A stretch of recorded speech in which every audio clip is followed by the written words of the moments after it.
India முழுக்க பரபரப்பை ஏற்படுத்தியிருக்கும் ஒரு செய்தி.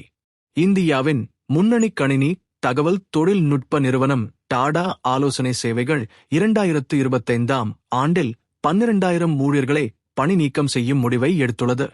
ஏன் இந்த தீர்மானம்? தொழில்நுட்பமா காரணம்? இல்லையெனில் வேறு ஏதாவது?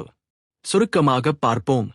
நிறுவனத்தினால் வெளியிடப்பட்ட விளக்கத்தில் இந்த பணி நீக்கத்திற்கு கைபேசி திறன் காரணமல்ல என தெளிவாக அறிவிக்கப்பட்டுள்ளது.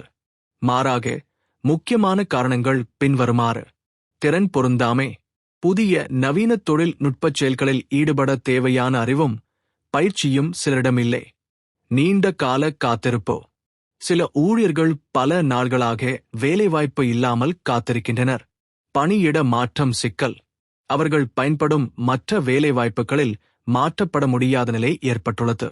இவை மட்டுமல்ல, நிறுவனத்தின் பிற நடவடிக்கைகளும் தொடர்ந்து நடைமுறைக்கு வந்துள்ளன.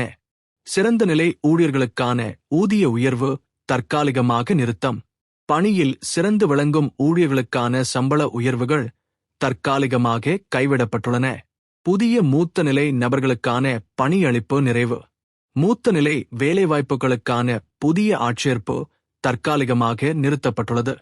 பெஞ்ச்க்கு கட்டுப்பாடுகள், வேலை ஒதுக்கப்படாதவர்களுக்கு இடமளிக்கும் கொள்கையில் தற்போது கடுமையான கட்டுப்பாடுகள் அமல்படுத்தப்பட்டுள்ளன.